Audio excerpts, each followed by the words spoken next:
سوز دل چاہیے، چشم نم چاہیے، سوز دل چاہیے۔ ناظرین السلام علیکم ورحمۃ اللہ وبرکاتہ۔ ان دنوں قربانی کا مسئلہ موضوع بحث بنا ہوا ہے۔ کووڈ-19 اور اس کے نتیجے میں جن مسائل و مشکلات کا سامنا ہے، اس پس منظر میں کچھ لوگ یہ مشورہ دے رہے ہیں کہ اس سال مسلمان قربانی نہ کریں، بلکہ قربانی کے بدلے قربانی میں جو پیسے وہ خرچ کریں گے اس کو غریبوں میں اور ضرورت مندوں میں تقسیم کر دیں۔ اس حوالے سے ایک فتویٰ بھی آج کل گردش کر رہا ہے۔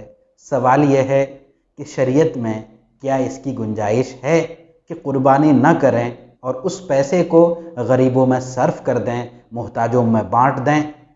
اسی طرح جو فتویٰ گردش کر رہا ہے اس کی حیثیت کیا ہے، آج ہم انہی موضوعات پہ بات کریں گے۔ تو ناظرین، سب سے پہلے ہمیں یہ دیکھنا چاہیے کہ شریعت میں قربانی کی کیا حیثیت ہے، قرآن اور احادیث میں قربانی کے بارے میں کیا رہنمائی کی گئی ہے، آپ صلی اللہ علیہ وسلم اور صحابہ کرام کا معمول اس سلسلے میں کیا تھا۔ قرآن اور احادیث کے مطالعے سے یہ بات واضح ہوتی ہے کہ قربانی عبادت ہے، اور یہ خالص عبادت ہے جو اللہ تعالیٰ کے لیے کی جاتی ہے، اور یہ عبادت ایسی عبادت ہے کہ اس کے بارے میں قرآن اور احادیث میں صریح حکم موجود ہے، جس کو شریعت کی اصطلاح میں منصوص کہا جاتا ہے۔ قرآن میں کئی جگہوں پہ قربانی کا حکم موجود ہے۔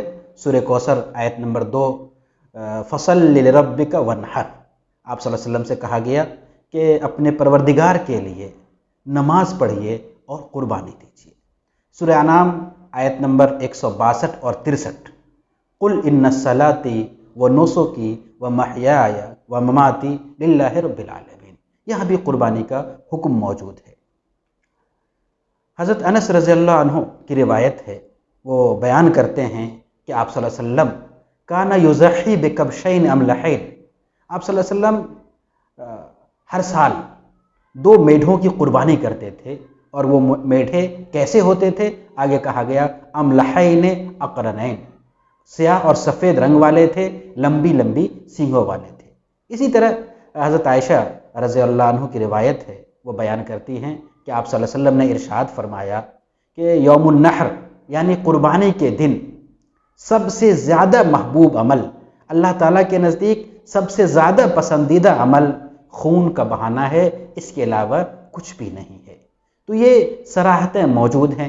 اسی طرح حضرت زید بن ارقم رضی اللہ عنہ راوی ہیں، وہ کہتے ہیں کہ آپ صلی اللہ علیہ وسلم کے صحابہ نے آپ صلی اللہ علیہ وسلم سے یہ سوال کیا، ما هذه الاضاحی یا رسول اللہ، اے اللہ کے رسول صلی اللہ علیہ وسلم یہ قربانی کیا ہے؟ آپ نے فرمایا سنت ابیکم ابراہیم، یہ تمہارے باپ حضرت ابراہیم کی سنت ہے۔ صحابہ نے پھر پوچھا فما لنا فیہا یا رسول اللہ، اے اللہ کے رسول صلی اللہ علیہ وسلم اس قربانی کا فائدہ کیا ہوگا؟ آپ صلی اللہ علیہ وسلم نے فرمایا بکل شعرۃ حسنہ، ہر بال کے بدلے نیکی ہے۔ صحابہ نے پوچھا کہ بال تو بہت زیادہ ہوتے ہیں، آپ صلی اللہ علیہ وسلم نے فرمایا بکل شعرۃ من الصوف حسنہ، کہ ہر بال جو بھی اون ہیں اس میں جتنے بال ہیں ہر بال کے بدلے نیکی ملے گی۔ یہ روایت ابن ماجہ کی ہے۔ اس کے علاوہ اور بھی روایتیں ہیں جس میں ہم دیکھ سکتے ہیں کہ قربانی کا ذکر موجود ہے، اور جو ہم نے پہلی روایت پیش کی اس میں صاف طور پہ کہا گیا ہے کہ آپ صلی اللہ علیہ وسلم قربانی کیا کرتے تھے۔ محدثین نے یہ بات لکھی ہے کہ آپ صلی اللہ علیہ وسلم اور صحابہ کا قربانی کا معمول تھا، اور کبھی اس میں ہم نہیں دیکھتے ہیں کہ قربانی نہیں ہوئی۔ حضرات، یہ بات واضح ہو جاتی ہے کہ قربانی عبادت ہے، اور اسلام میں جو عبادت کا تصور ہے وہ تصور یہ ہے کہ یہ عبادت اللہ تعالیٰ کی طرف سے ہے، اس میں انسان کوئی تبدیلی نہیں کر سکتا ہے۔ خود انبیاء کو بھی اس بات کا اختیار نہیں تھا کہ وہ شرعی احکام میں تبدیلی کر سکیں۔ تو گویا قربانی ایسی عبادت ہے جس میں تبدیلی کرنا انسان کے اختیار میں نہیں ہے۔ یہ تو ہو سکتا ہے کہ قربانی پہ عمل ممکن نہ ہو، قربانی کرنا ممکن نہ ہو تو قربانی نہ کیا جائے، لیکن ایسا نہیں ہو سکتا ہے کہ ہم اس میں کچھ تبدیلی کر لیں اور اپنی کوئی رائے اس میں بڑھا لیں، اس کی گنجائش نہیں ہے۔ شریعت میں کئی ایسے مسائل ہیں جس میں ہم دیکھتے ہیں کہ پریشانی کی صورت میں تخفیف دی گئی ہے۔ مشہور بات ہے کہ جو وضو کرنے پہ قادر نہیں ہے وہ تیمم کر سکتا ہے۔ احادیث میں ذکر موجود ہے کہ جو کھڑے ہو کر نماز نہیں پڑھ سکتا ہے وہ بیٹھ کر نماز پڑھے، جو بیٹھ کر نہیں پڑھ سکتا ہے وہ لیٹ کر نماز پڑھے۔ اس کی اور بھی شکلیں ہیں، لیکن یہ وہ مسائل ہیں کہ جس میں تخفیف یا تبدیلی خود اللہ تعالیٰ کی طرف سے کی گئی ہے، اور اس کا ذکر کتابوں میں یعنی قرآن اور احادیث میں اس کا ذکر موجود ہے۔ تو گویا جن جن مسائل میں اس طرح کی سہولت ملی ہو کہ ایسا کریں، ایسا ممکن نہ ہو ایسا کریں، ایسا ممکن نہ ہو ایسا کریں، وہاں تو ہمیں اسی اسٹیپ بائی اسٹیپ ہمیں اختیار ہوگا، لیکن جہاں پہ اس طرح کی چیز نہیں ہے وہاں ہمیں اختیار نہیں ہوگا۔ چوتھی بات یہ کہ قربانی کرنا یہ ایک عبادت ہے، اسی طرح ضرورت مندوں کی مدد کرنا یہ بھی ایک عبادت ہے، اور یہ دونوں دو مستقل کام ہیں اور شریعت میں دونوں مطلوب ہیں۔ پھر یہ کیسے ممکن ہے کہ کہا جائے کہ آپ اس کام کو چھوڑ کے اس کام کو کر لیجئے؟ ہم اپنی زندگی پہ اگر غور کریں تو بہت سی چیزیں ہیں جو انسان کے لیے ضروری ہیں، تو کیا ایسا کہنا ممکن ہوگا کہ آپ کھانا اور پانی دونوں میں سے ایک کے بدلے دوسرے کو کر لیجئے؟ ایسا ممکن نہیں ہے۔ دونوں چیزیں ضروری ہیں تو دونوں کو کرنا ضروری ہوگا، ایک کو چھوڑ کے دوسرے کو اختیار کرنا یہ صحیح مشورہ نہیں ہو سکتا ہے۔ پانچویں بات یہ کہ قربانی پورے سال میں صرف 3 دن ہوتے ہیں، بعض فقہا کے ہاں 4 دن بھی ہوتے ہیں۔ ان کے علاوہ ضرورت مندوں کی مدد کرنا، غریبوں کو دینا اور ان کو سہولت پہنچانا یہ ہم پورے سال کر سکتے ہیں، اور اگر ہم غور کریں تو ان 3 دنوں میں بھی ہم غریبوں کی مدد کر سکتے ہیں، اس سے روکا نہیں گیا ہے۔ اور خود یہ جو قربانی ہے اس میں غریبوں کے لیے بڑی مدد ہے۔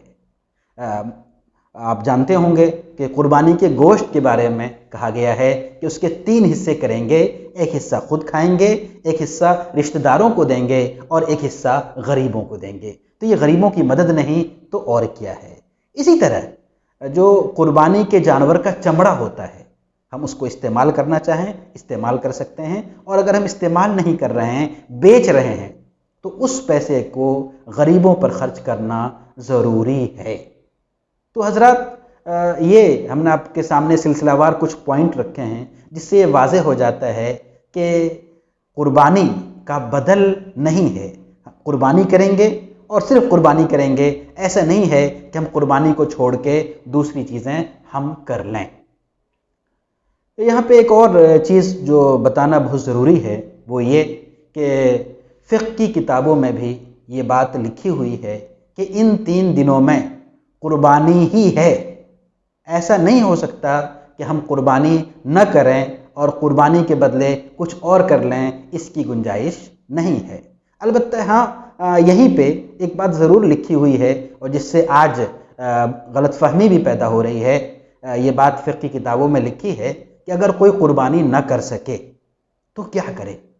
فقہ نے یہ بات لکھی ہے کہ اگر کوئی قربانی نہیں کر سکتا ہے اور قربانی کے دن ختم ہو گئے تو قربانی میں جتنے پیسے خرچ ہوتے ہیں وہ پیسے ہم غریبوں میں صدقہ کر دیں، صرف کر دیں یا ضرورت مندوں میں تقسیم کر دیں۔ یہ بات فقہ نے لکھی ہے اور اس سے غلط فہمی پیدا ہو رہی ہے۔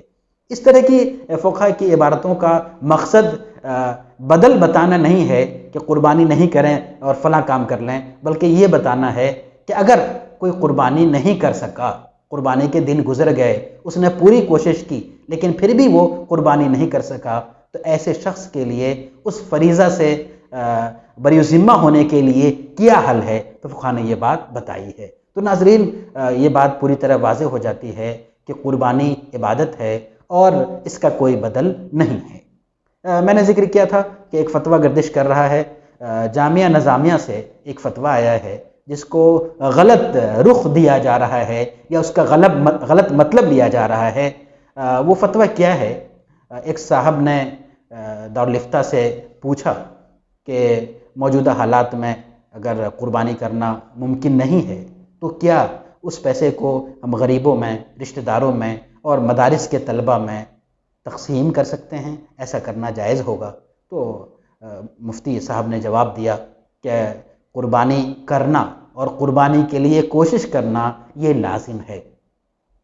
اگر کوئی کوشش کے باوجود قربانی نہیں کر سکتا ہے اور دن گزر گئے تو پھر ہم اس پیسے کو غریبوں میں دے سکتے ہیں، جیسا کہ فقہ کی کتابوں میں نے لکھا ہے۔ اس فتوے کو بنیاد بنا کے یہ مشورہ دینا کہ قربانی نہ کریں اور قربانی کے پیسے کو غریبوں میں صرف کر دیں، مجھے نہیں لگتا ہے کہ کہیں سے اس کی گنجائش موجود ہے۔ اور آخری بات یہ کہ قربانی چھوڑنے کا مشورہ یہ پہلی بار نہیں آیا ہے۔ اگر ہمیں اگر ہماری یادداشت ساتھ دے تو آپ خود غور کر سکتے ہیں کہ ہر سال کسی نہ کسی عنوان پہ کبھی انوائرمنٹ، ماحول کو بنیاد بنا کے، کبھی کسی اور چیز کو بنیاد بنا کے یہ بات کہی جاتی ہے کہ قربانی لوگ نہ کریں، بلکہ اس کی جگہ پہ علامتی کیک کاٹ لیں، کچھ اور کر لیں۔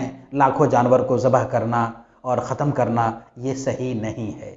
تو سوال یہ ہے کہ قربانی کے بارے میں شریعت کی طرف سے ہمیں کیا حکم دیا گیا ہے؟ آج کے دور میں یہ مسئلہ نہیں ہے کہ قربانی نہیں کر سکتے ہیں تو کیا کریں، بلکہ میرے خیال سے یہ بات زیادہ اہم ہے کہ قربانی کر سکتے ہیں یا نہیں کر سکتے ہیں، اس پہ غور کریں۔ قربانی کس طرح کرنا ممکن ہے کہ ہم کووڈ-19 سے بھی بچ جائیں اور اس کے جو مسائل ہیں اس سے بھی ہم متاثر نہ ہوں اور ہم قربانی بھی کر سکیں؟ کیا ایسا ہم کچھ تلاش کر سکتے ہیں، ایسا حل تلاش کر سکتے ہیں؟ تو کرنا چاہیے۔ اسی طرح قربانی کرنے کے لیے یہ ضروری نہیں ہے کہ اگر مجھے قربانی کرنی ہے تو میں اپنے گھر میں ہی قربانی کروں، اپنے شہر میں قربانی کروں، بلکہ ایسی جگہیں بھی ڈھونڈی جا سکتی ہے کہ جہاں پہ یہ حالات کم ہیں یا نہیں ہیں اور ہم وہاں پہ اپنی قربانی کرا دیں اور ہماری طرف سے قربانی ہو سکتی ہے۔ تو ناظرین، جو باتیں کہی جا رہی ہیں، جو مشورہ دیا جا رہا ہے، میرے خیال سے شریعت میں اس کی کوئی گنجائش بظاہر موجود نہیں ہے۔ غریبوں کی امداد ضرور کریں، بے سہارا لوگوں کا تعاون ضرور کریں، جو لوگ پریشان حال ہیں اس کا تعاون ضرور کریں، لیکن ایک حکم کو چھوڑ کر نہیں بلکہ اس حکم کو ادا کرتے ہوئے یہ کام بھی کریں، تو میرے خیال سے یہ زیادہ درست اور صحیح راستہ ہوگا۔